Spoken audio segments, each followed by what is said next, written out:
रख हौसला वो मंजर भी आएगा, रख हौसला वो मंजर भी आएगा, प्यासे के पास खुद समंदर चल के आएगा।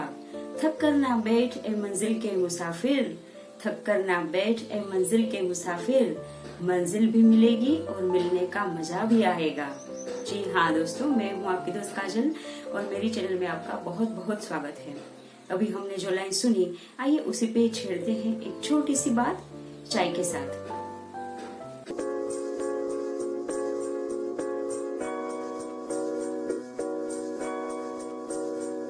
दोस्तों, आज की छोटी सी बात शुरू करने से पहले मैं आपसे रिक्वेस्ट करना चाहूंगी कि अभी तक अगर आपने मेरे चैनल को सब्सक्राइब नहीं किया है और आप नए हैं मेरे चैनल में, तो प्लीज मेरे चैनल को सब्सक्राइब कर दीजिए।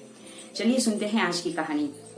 ये जो कहानी है वो अमेरिका के एक कपल की है।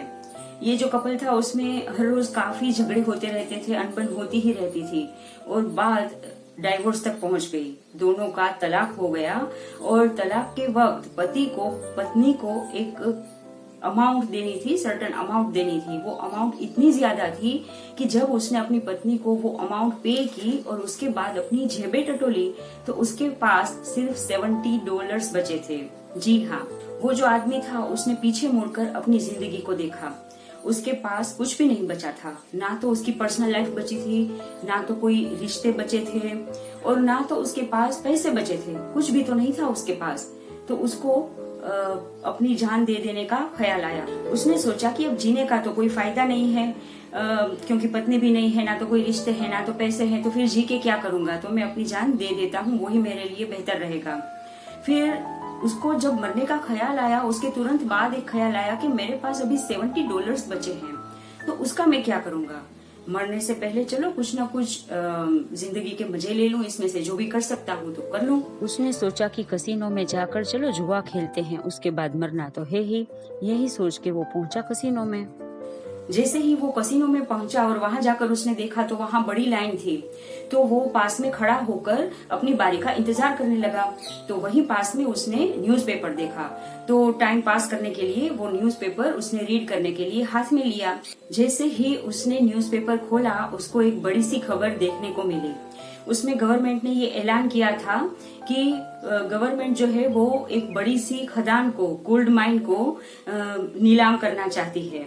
गवर्नमेंट ने ये सोचा था कि वहां बहुत सारा सोना निकलेगा और यही सोचकर गवर्नमेंट ने बहुत सारी खुदाई करवा दी थी वहां पे, लेकिन अभी तक कुछ सोना निकला नहीं। तो गवर्नमेंट ने सोचा, सरकार ने सोचा कि अभी ज्यादा खुदाई करने का यहाँ कोई मतलब नहीं है। जो खदान थी वो वहीं पास में एक सुनसान जगह थी, वहां पे थी और उसी दिन कुछ समय के बाद ये ऑक्शन शुरू होने वाला था। तो उस आदमी ने सोचा कि यूं कसिनो में जुए में पैसे उड़ा देने से अच्छा है कि यहाँ जाकर कुछ ट्राई किया जाए।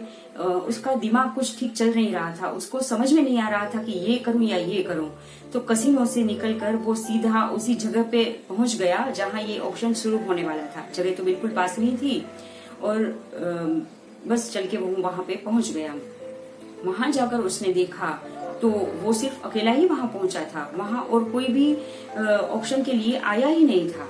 उसने सोचा कि थोड़ी देर वेट कर लेता हूँ, अगर कोई आता है और ऑक्शन शुरू होता है तो ठीक है और देखते हैं किसको मिलता है। अगर मुझे कुछ ना मिला तो फिर इसी खदान में कूद के मैं अपनी जान दे दूंगा। उसने थोड़ी देर वहां वेट किया, उस जगह के लिए वेट किया जिस जगह से गवर्नमेंट को कोई भी आशा नहीं रही थी, ना दूसरा कोई भी व्यक्ति उस ऑक्शन में, उस नीलामी में आया था, कोई भी नहीं आया था, सबने आशा त्याग दी थी।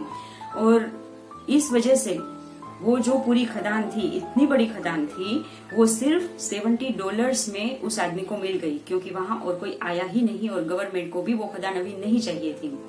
तो वो अकेला आदमी सिर्फ $70 में उस खदान का अभी मालिक बन गया था। वो सोच रहा था कि अब क्या किया जाए, इतनी बड़ी खदान का मैं क्या करूं, यहाँ से तो इतनी खुदाई हो गई है, गवर्नमेंट को भी कुछ भी नहीं मिला है और मैं भी इसको रख के अभी क्या करूंगा। ये उसके मन में विचार चल रहे थे। उतनी देर में कुछ मजदूर वहां पे आए और उसको पूछने लगे कि क्या आज खुदाई शुरू करनी है, क्योंकि अभी आप इसके मालिक हैं, हम आपको पूछ रहे हैं। गवर्नमेंट ने हमें इसकी जो मजदूरी थी वो ऑलरेडी पे कर दी है, तो आपसे हम पूछना चाहते हैं कि आप खुदाई करवाना चाहते हो या नहीं चाहते हो। अगर चाहते हो तो हम लोग शुरू कर दें। उस आदमी ने कहा कि ठीक है, अगर आपको गवर्नमेंट ने पैसे पे कर ही दिए हैं और दिन पूरा होने में भी 2-3 घंटे का टाइम बचा है तो खुदाई शुरू कर दीजिए। सभी मजदूरों ने खुदाई शुरू कर दी। 3 घंटे लगातार खुदाई की और 3 फीट तक उन्होंने खुदाई की। तो 3 घंटे तक सबने खुदाई की। उसमें से सबसे सरप्राइजिंग ये हुआ कि उनको गोल्ड मिल गया। तो सिर्फ $70 में उस आदमी ने वो खदान ली जिसकी आशा सबने त्याग दी थी, और उसको खदान एक्सीडेंटली मिल गई थी, यही हम बोल सकते हैं। तो वहां से उसको इतना सोना मिला कि वो फ्यूचर में बिलियनर बन गया। फिर फ्यूचर में उसका इंटरव्यू हुआ, तब किसी ने पूछा कि सर, मृत्यु और जीवन के बीच में क्या अंतर है? वो आदमी का जवाब था कि मृत्यु और जीवन के बीच में सिर्फ 3 फीट का अंतर है। कहानी तो बहुत छोटी है, लेकिन ये कहानी हमें बहुत बड़ी बात सिखा जाती है। ये कहानी हमें ये बात सिखाती है कि टाइम को थोड़ा टाइम दीजिए, यानी कि थोड़े समय तक धैर्य बना के रखें।